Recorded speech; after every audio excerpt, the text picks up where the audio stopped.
तुमचाच प्रश्न राज्यकर्त्यांना विचारतो। आपल्यासोबत भाजपचे आमदार परिणय फुके आहेत।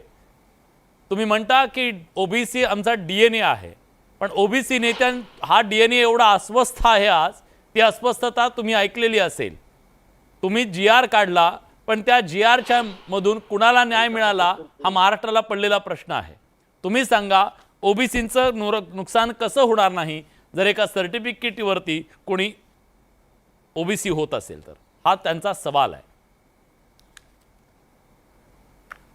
बघा असं आहे की ज्या प्रकारे बाकी लोक आणि अनेक ओबीसी नेते या संदर्भात वक्तव्य करतात आहे, कुठेतरी मला असं वाटतं की यांचा या जीआरच्या संदर्भातला अभ्यास कमी आहे आणि अनावश्यक विनाकारण कुठेतरी हे संभ्रम निर्माण करत आहे। एक नाहक भीती ओबीसी समाजामध्ये हे पसरवण्याचं काम करतात आहे, भ्रमित हे ओबीसी समाजाला करण्याचा प्रयत्न करतात आहे। एक असं आहे की या जीआरमध्ये जो 2 सप्टेंबर 2025चा जो जीआर आहे याच्यामध्ये मराठ्यांना सरसकट आरक्षण देण्याच्या संदर्भातलं जे रंगपटलांचा आधीची मागणी होती त्यापैकी कुठेच नाही आहे आणि त्यामध्ये हैदराबाद गॅजेट आपण सरसकट लागू करू असे नाही। याच्यामध्ये हैदराबाद गॅजेटमधील नोंदणी विचारात घेऊन मराठा समाजाच्या व्यक्तीला कुणबी किंवा मराठा कुणबी किंवा कुणबी मराठा असे जर त्यांच्या जातीमध्ये जर नोंद असतील तर त्या लोकांना आपण या समितीपुढे नेण्यात यावं। त्यानंतर नोंद असेल तर एक सक्षम प्राधिकरण सर नोंद असेल तरच ना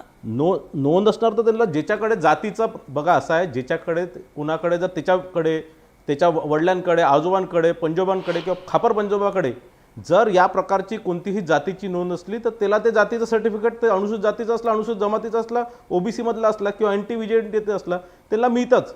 1966च्या आधी ज्याही व्यक्तीकडे जो ज्याही जातीचा पुरावा आहे त्या व्यक्तीला त्या जातीचं प्रमाणपत्र मिळतं, व्हॅलिडिटी त्यांना मिळतं।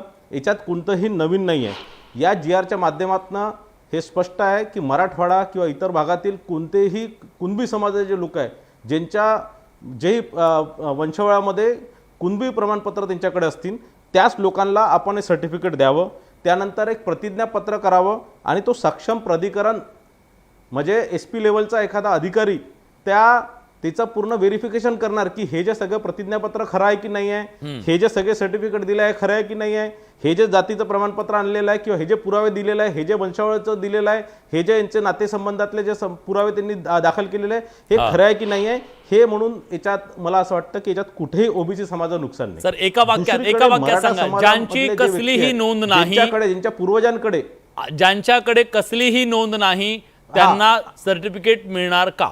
त्यांना प्रमाणपत्र त्यांना कोणतंही सर्टिफिकेट किंवा प्रमाणपत्र मिळणार नाही। मी तुम्हाला सांगतो याच्यामध्ये जे मराठा समाजाच्या लोकांचे मराठा आज जो मराठा आहे समजा तुम्हाला माहिती आहे का तुम्ही हे बोलताय पण तिकडे गुलाल आजोबाकडे किंवा खापर पंजोबाकडे जर काही कागद असतील मी तुम्हाला सांगतो हैदराबाद गॅजेटची नोंद तपासणी केली केस टू केस तपासावे लागणार आहे। ते काय सरसकट तसं नाही करणार आणि जे कागदपत्र म्हणजे काय कोणते काही ना काही तर व्हेरिफिकेशन लागणार, सर्टिफिकेट लागणार, शाळा सोडण्याचा दाखला असणार, जन्म मृत्यूचे दाखले असतील किंवा त्या वंशावळामध्ये कोणा ना कोणाकडे काही ना काही सर्टिफिकेट पाहिजे। मला असं वाटतं ठीक आहे।